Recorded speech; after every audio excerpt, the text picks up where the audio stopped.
समुदाय के अधीन है। किसी एक का नहीं कहता है, समुदाय का भौतिक संसाधन। भौतिक संसाधन मतलब ये मिट्टी, ये ढेका, पत्थर, कोयला, बालू, सोना, चांदी जो हम लोग देख रहे हैं, जो संपत्ति है, इसका मालिक कौन है? झारखंड सरकार है? नहीं। केंद्र सरकार है? नहीं। समुदाय को बजावे थला। पता है काहे? काहे कि एक ही ने तुमने जे दारू, मुर्गा, पैसा पर वोट के इधर उधर दिए और दिलावे के काम कर रहा था। तो जैसा ये लड़ाई अब तोहनी के नेतृत्व करे होता, तबे ये लड़ाई आगे बढ़ता, तबे ये जमीन बचता, वरना बड़ा मुश्किल परिस्थिति हो। लेकिन ऐसा बात ना है कि जमीन बेच ना सका है। बढ़िया से अगर जांच हो जाए तो लाखों लाख एकड़ जमीन जो गलत ढंग से जो आपका जमीन था वो बीसीसीएल के नाम पे हो गया है, उसके लिए आपको अब लड़ाई लड़ना पड़ेगा। लोग बोलते हैं नहीं रेनुअल सर्वे हो गया, अब तो कोई उपाय नहीं है। अरे इस देश में कानून पास हुआ, 3 कृषि कानून। देश के किसानों ने आंदोलन किया, 1 साल तक धरना में बैठा रहा। 3 कृषि कानून जो लोग कहते थे कि मोदी जी ने पास किया है, किसी कीमत में वापस नहीं होगा, उसको माफी मांग कर वापस करना पड़ा। यह आंदोलन की ताकत है।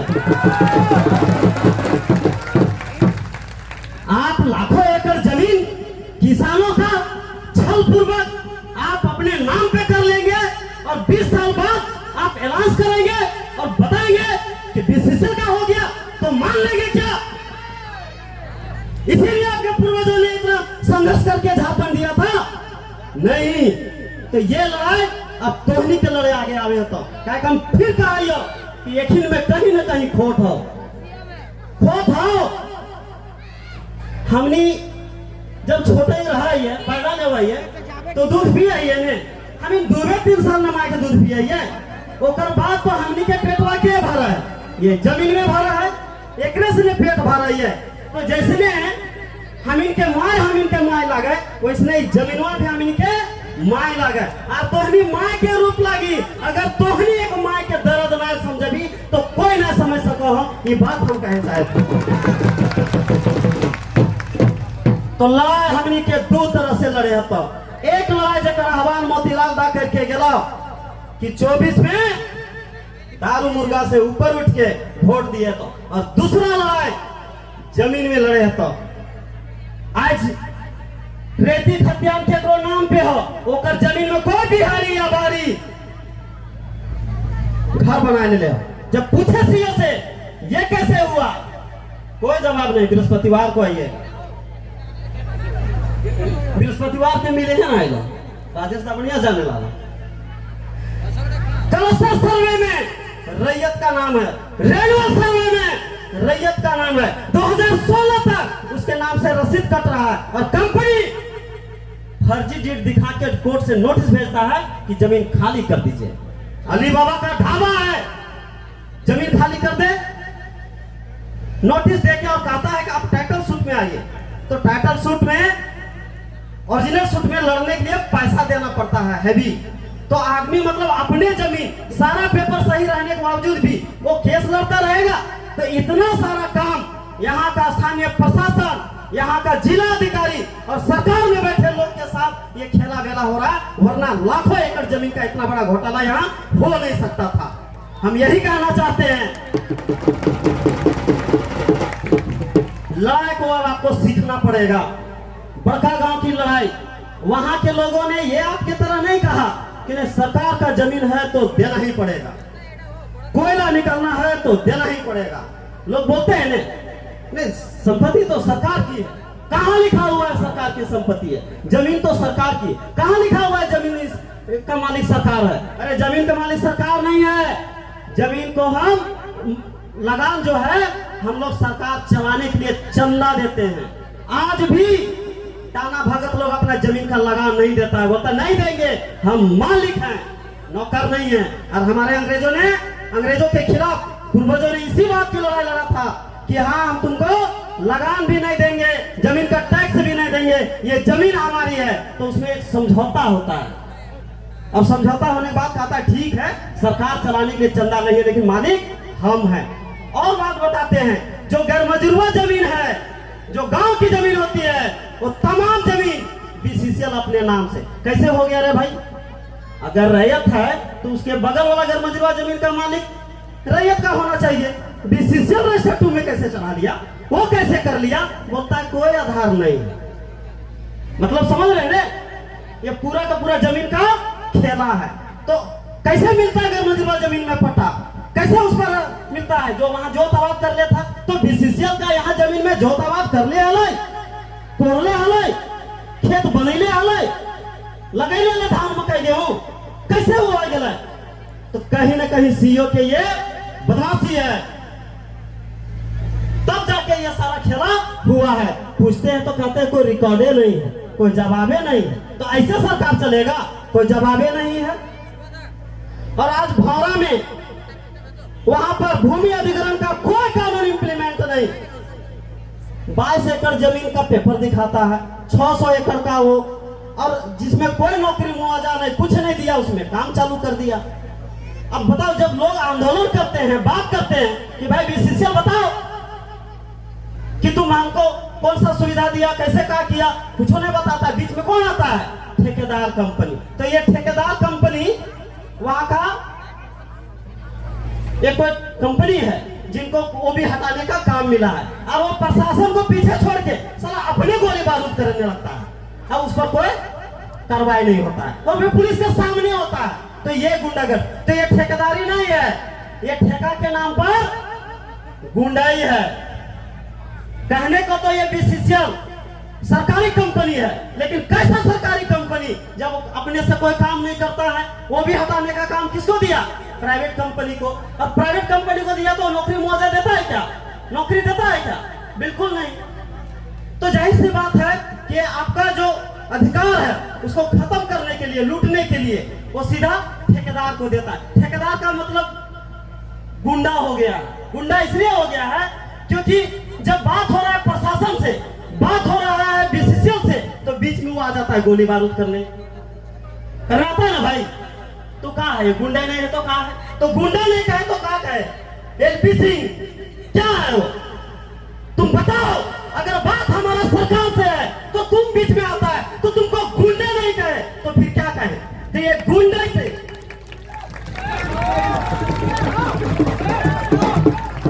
ये गुंडे से आपके जमीन छीनने का काम कर रहा है। अब यहाँ के आप लोग मूलवासी हैं और आपके सामने वो गुंडे कर रहा है। ये बड़ा लानत का बात है।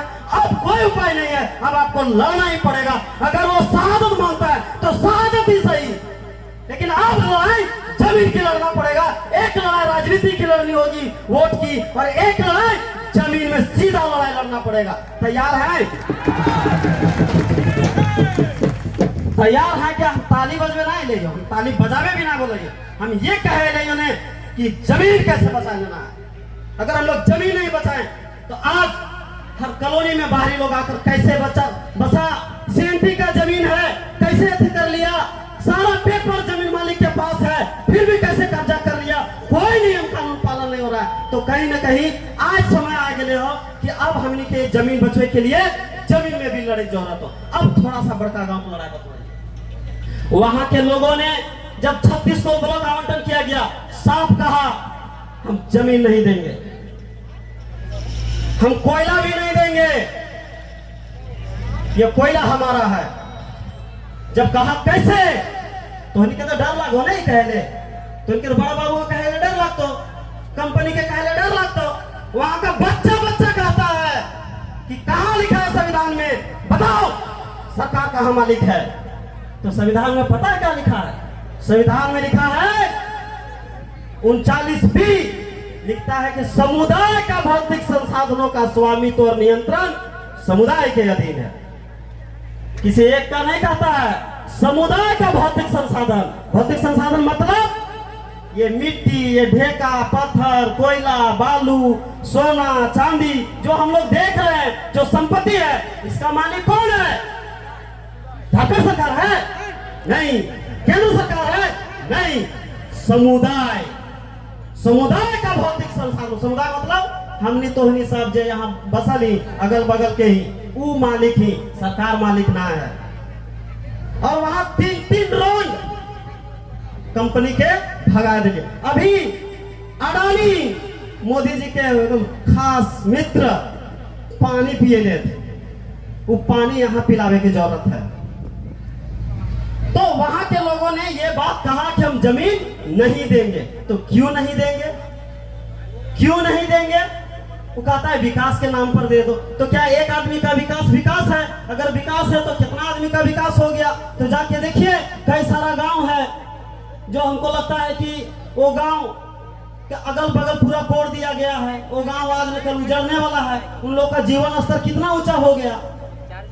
ये अगर विकास है तो ये विकास सही मायने में है ही नहीं, ये लूट है।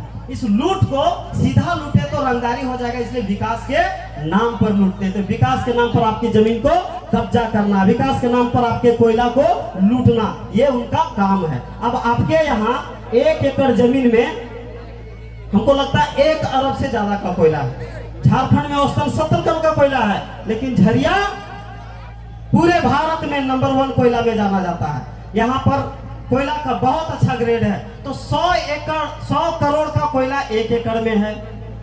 समझ लीजिए, जो कैग का रिपोर्ट है, सिंपड़िया का रिपोर्ट है, गवर्नमेंट का रिपोर्ट है, वो कहता है कि कुल कैप्टिव भंडार जितना कोयला है 1 एकड़ में, उसका कुल संपत्ति का अगर 100 करोड़ का है तो उसका 20% लगता है। कितना हुआ?